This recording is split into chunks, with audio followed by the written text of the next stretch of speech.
साहब हिस्ट्री थोड़ी सी बोरिंग होती है, सुनना बैठना, और आजकल का जो माहौल है ना, सब कुछ बड़ा फास्ट हो गया है। वो कहते हैं 40 सेकंड्स में सब कुछ बता दो एक रील के अंदर हमें। सो ऐसे वक्त में जब इतनी अफरा तफरी है, लोगों का फोकस बड़ा महदूद होकर रह गया है, हम अपने बच्चों को कैसे हिस्ट्री से उनको करीब करें और उनको क्या ऐसी चंद इम्पॉर्टेंट चीज़ें बताएं कि एटलीस्ट उनका वो जज्बा जो है वो उभर कर आए पाकिस्तान के लिए। अच्छा, मुझे पढ़ाते हुए तकरीबन अब 23वां साल शुरू हो चुका है। 22 साल मुझे पढ़ाते हुए हो चुके हैं और पढ़ते हुए मुझे 26 साल हो गए हिस्ट्री के, जब मैं स्टूडेंट बना था। और मैं आपको बड़े तवज्जुह से और बड़ी अथॉरिटी से बात कह रहा हूँ, मेरे स्टूडेंट्स पिछले 22 साल के आप पूछ सकते हैं कहीं से भी, जो उन्होंने मुझसे कहीं भी पढ़ा हो, हिस्ट्री बोरिंग नहीं होती। हिस्ट्री पढ़ाने का तरीका बोरिंग ज़रूर हो सकता है। हिस्ट्री से ज़्यादा इंटरेस्टिंग सब्जेक्ट कोई नहीं। सही कहा। और उसकी रीज़न ये है कि जब हम हिस्ट्री पढ़ाते हैं, हम हिस्ट्री ऐसे पढ़ाते हैं क्योंकि हमने उसको खुद से नहीं पढ़ा हुआ होता। और हिस्ट्री पढ़ाने का जो आपने कहा ना कि बच्चों में कैसे जज्बा पैदा हो या बच्चों में कैसे इंटरेस्ट पैदा हो, बच्चों में इंटरेस्ट पैदा होता है जब आप कनेक्टिविटी करते हुए पढ़ाते हुए चलते हैं। और जब तक आप कनेक्टिविटी क्रिएट नहीं करेंगे और बहुत सारी चीज़ों को मिलाएंगे नहीं, तब तक हिस्ट्री इंटरेस्टिंग नहीं होगी। हिस्ट्री को जब आप स्टीरियोटिपिकल और ब्लैक बोर्ड पे तारीखें लिख के पढ़ाएंगे तो उस पर कभी भी मज़ा नहीं आता है सुनने वाले को। सुनने वाले को मज़ा आता है जब वो एक स्टोरी की तरह सुन रहा होता है, स्टोरी टेलिंग हो रही है। और मैं आपको बताऊं, आज दुनिया के बहुत बड़े बड़े प्रोफेसर्स हैं जो यूट्यूब पे लाखों फॉलोअर्स लेके बैठे हुए, और उनके लेक्चर 2-2 घंटे के हैं, 1.5 घंटे के हैं। अब 1.5 घंटे और 2 घंटे का हिस्ट्री का लेक्चर बगैर किसी विजुअल एड के, एक टीचर है जो ऐसे ऐसे चल रहा है क्लास के सामने और कैमरा उसको सुनाई दे रहा है, मतलब दिखा रहा है, और वो सिर्फ सुन रहे हैं, और उनके व्यूज़ हैं 2 मिलियन, 1.5 मिलियन, 2.5 मिलियन। मैं आपको बता देता हूँ, आप जाके सर्च कीजिएगा। रॉय कोसैंट्रा एक अमेरिका के प्रोफेसर हैं हिस्ट्री के, 2-2 घंटे के लेक्चर्स हैं और मिलियंस में उनके व्यूज़ हैं। 5.5-6 लाख तो सब्सक्राइबर हैं उनके। क्योंकि आप भी अगर सुनेंगी उनको, और तो आपको एक लगेगा कि मैं इसको स्किप नहीं कर सकती, I have to listen to the whole thing. तो हिस्ट्री पढ़ाने के स्टाइल, हिस्ट्री को डिस्कस करने के स्टाइल में फ़र्क है। और जब आप चीज़ों को, जैसे अभी अचानक आप भी, ज़ाहिर है मुझे सब कह सकता हूँ कि जितने भी हमारे अभी सुनने वाले हैं या इधर हमारे साथ मौजूद हैं, आप हैं, तो हिस्ट्री ज़ाहिर है आप लोगों ने नहीं पढ़ी हुई, आप लोगों का सब्जेक्ट नहीं था।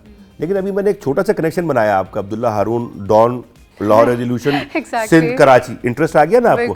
अब ये मेरा चैलेंज है कि आप जिंदगी में कभी ये भूलेंगी नहीं। आप इस चैनल में रहे या ना रहे। So this is how history should be taught and you know discuss. जब आप चीजें कनेक्टिविटी करते हुए चलते हैं तो फिर आप नहीं भूलते। मैं आपको एक छोटी सी एक और मिसाल दूं कि नेहरू रिपोर्ट हमने कभी डिस्कस की होगी थोड़ी बहुत। हाँ। अब मैं नेहरू रिपोर्ट को, मैं आपको एक ऐसा कनेक्शन बना के दिखाता हूँ कि आप कभी भी नहीं भूलेंगे। नेहरू रिपोर्ट में जो 2 लोग थे उनमें थे सर अली इमाम और एक शुएब कुरैशी। अब शुएब कुरैशी कौन है? शुएब कुरैशी साहब मौलाना मोहम्मद अली जौहर साहब के दामाद हैं।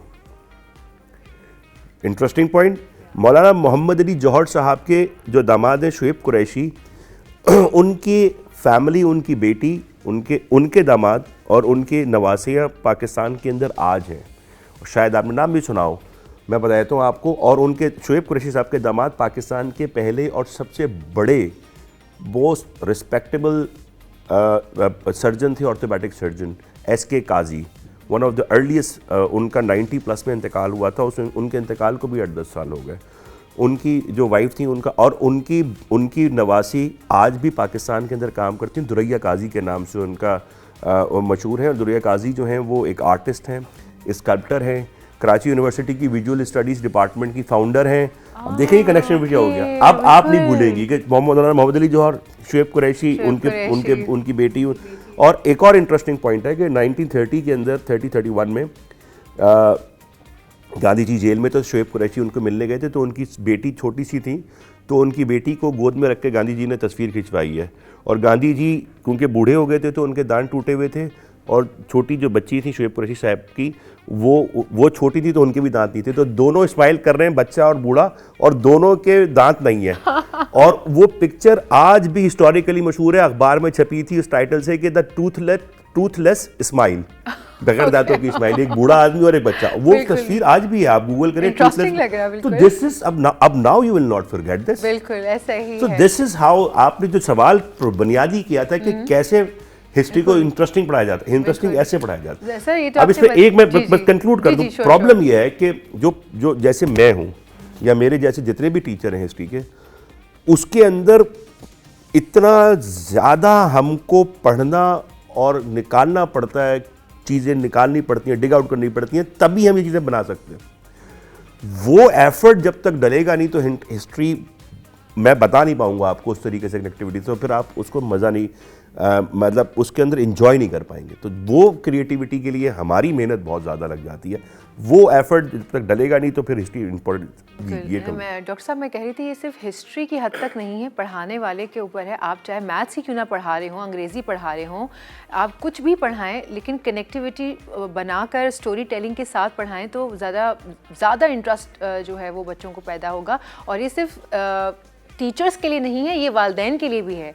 क्यों डॉक्टर साहब, ऐसे ही है ना कि वालिदैन भी अगर बच्चों को कुछ समझाना बताना चाहते हैं तो कुछ कनेक्टिविटी, कुछ खुद भी एक्ट करके दिखाना, क्योंकि बच्चे जो हैं वो ऑडियो वीडियो सब चीज़ों से सीख रहे होते हैं, लर्निंग प्रोसेस में होते हैं, ब्रेन डेवलपमेंट हो रही होती है। तो उस वक्त अगर आप ये सारी चीज़ें उनमें एम्बेड कर दें तो वो चीज़ें जो आज हम बड़े होने पर उन्हें समझा के कहने कि जी सुन नहीं रहे, थक गए हम कह के, वो नहीं होगा। क्योंकि जो वो वाली उम्र होती है वही बात है 2 से 7 साल या 1 से 7-8 साल, उस वक्त आप बैठें, टेबल पे बैठें, क़याम पाकिस्तान के बारे में बताइए, थोड़ी सी हिस्ट्री उनको बयान कीजिए, थोड़ा कनेक्टिविटी निकालिए, थोड़ा कुछ नहीं है तो किताब लेके थोड़ा सा बच्चों को जमा करके आपस में टेबल पे बैठ के डिस्कस कीजिए। क्योंकि अगर हम नहीं डिस्कस करेंगे आज अपने बच्चों के साथ, आने वाली जनरेशन के साथ, तो ये सारी सब हिस्ट्री ये बेकार है, सब भूल भाल जाएंगे। जो हमारा ये सारी बातें डॉक्टर साहब को बुलाने का मकसद, आपके सामने बातें रखने का मकसद ही यही है कि आपकी भी मेमोरी रिवाइव की जाए और ये सारी बातें आप अपने आने वाली जनरेशन को बता सकें।